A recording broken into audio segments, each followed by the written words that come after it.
Happy Memorial Day weekend, vinyl community. I'm here to do a quick video for the Happy Hippies thread. He's the vinyl guy, and it's with or without, or with and without, and it's a pretty good idea. And there's a lot of bands out there who've been with and without certain members of their group. My first one is the Allman Brothers, and this I'm showing the Eat a Peach, and this album was dedicated to Duane Allman, who died in 1971 in a motorcycle crash. But the Allman Brothers, they started in the late 60s, started by Duane and his brother Greg and Dickie Betts and Johnny Johnson and Butch Trucks on drums, both of them. Got a really solid, amazing sound going, and they're probably the ones who started the Southern rock thing. Dickie Betts had to step into the role and play basically rhythm and lead guitar. But you know, to be honest, you can't replace Duane, because Duane, I don't know if anybody knows this, but Rolling Stone rated him in the top guitarist number 2 behind just behind Jimi Hendrix. So that'll tell you that he's basically irreplaceable. A year later, after 1971, in 1972, in about 14 months later, the bass player, Barry Oakley, died in a motorcycle accident too. I mean, motorcycles definitely are not their thing. So anyway, the group dissolved in '76 because Greg had a bunch of problems with the band. There was a lot of tension going on there, and it just wasn't a creative situation. They got back together just a little while after that to try to get things going again, and they dissolved the band again in '82. But anyway, my main thing about the replacement is that, you know, Dickie Betts did his best, and he's a really good writer, but he's more of a co-writer. And Duane was the real talent behind that group. And if you're gonna, you know, mess with the voice of the Allman Brothers, which definitely was Greg, that it's just going to be problems. So Greg took off and did his own thing, and he. You know, the Eat a Peach reference for the album that was dedicated to Duane and Duane's passing. It was because a journalist asked what the band asked Duane what the band was doing for the revolution. His reply was, "There ain't no revolution, only evolution. But every time I'm back in Georgia, I eat a peach for peace." All right, so this was the last album that Duane was on, and it's an amazing album. And they still say this is probably one of the greatest, if not the greatest, live album of all time. And I believe it, but I mean, I really love the Allman Brothers. Also, when the band split up, and they kept taking hiatuses and things like that, part of the band actually went and formed another group called Sea Level. And I don't know if you can see that, but if you understand that, but Sea Level is actually this is amazing work, and almost all of it is instrumental, and it's jazz. It sounds like the Allman Brothers. You can tell right away. Another thing about this stuff is that this album in itself, this one right here, has got a version of what is it? Come on. Um, Scarborough Fair on it, and it's one of the best versions I've ever heard of that song, and it's all instrumental.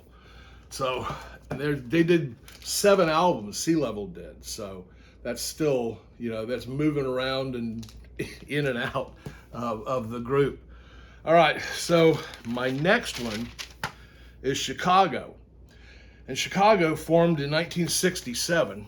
And it started out with Peter Cetera, which everybody knows, Terry Kath, Robert Lamb, James Pankow. All of them had different roles and different parts of each song. And a lot of times, they'd split up, song to song. Peter Cetera and Terry Kath and Robert Lamb did a lot of the singing, going back and forth. But what happened is Kath died of a self-inflicted gunshot wound, which it's speculated that he wasn't trying to kill himself. He was just fooling around with a gun, and so that's what his family all says. So they tried to put a bunch of different guitarists in there, and nobody was a fit, and they struggled around for a while doing that, trying to get another guitarist in there.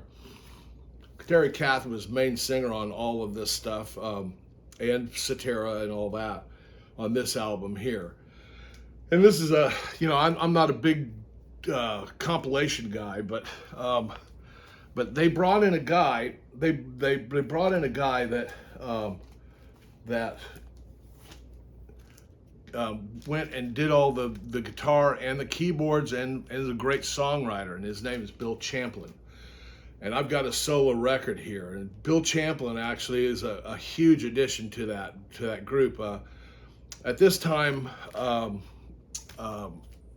David Foster was producing these albums, and David Foster knew Bill Champlin from some other projects they had been working on, most notably with a guy named Lee Ritenour. And Lee Ritenour is an amazing guitarist, and this album had singing on it on some of the stuff, and the main singer was a guy named Eric Tagg. But then they have the background vocals, and very strong background vocals are Bill Champlin.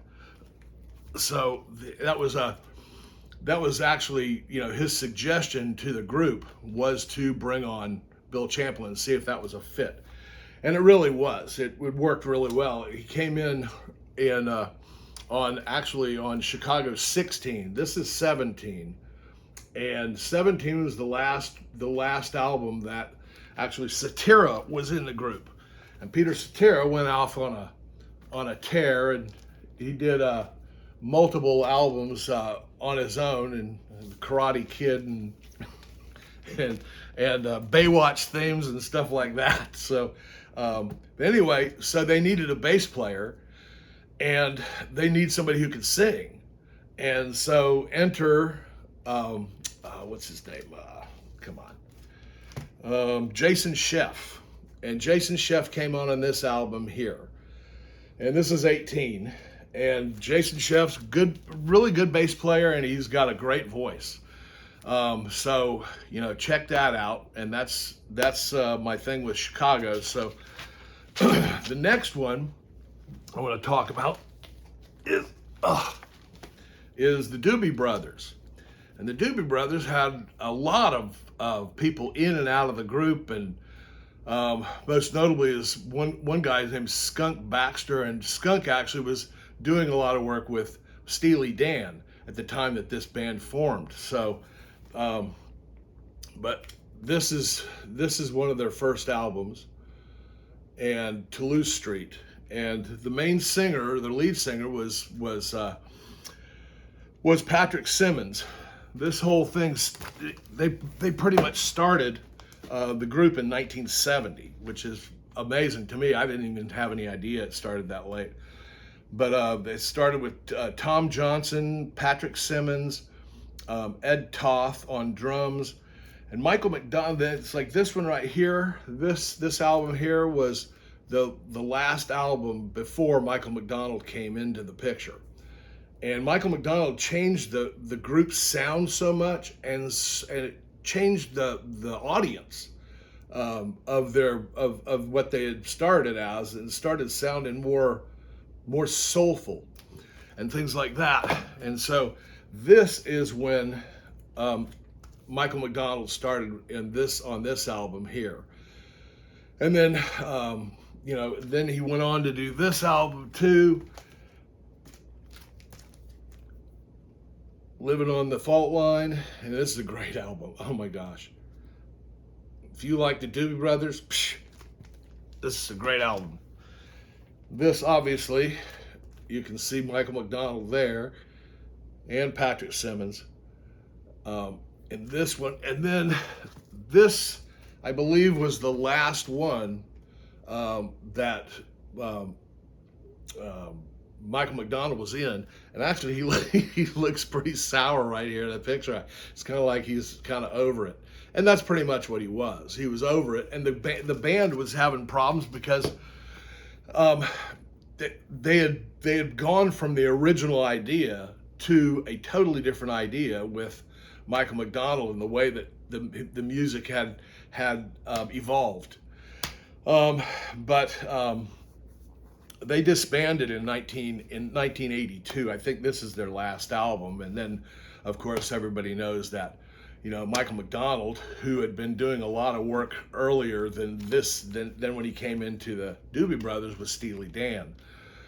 And so he went on to great success, as we all knew he would. But his solo stuff is beyond reproach, and it's amazing. But anyway, there's my three that are that's my three that are that I hope I got the happy hippie thread right with and without. All right, so that should be the end of my video. Have a great Memorial Day, and we'll see you later.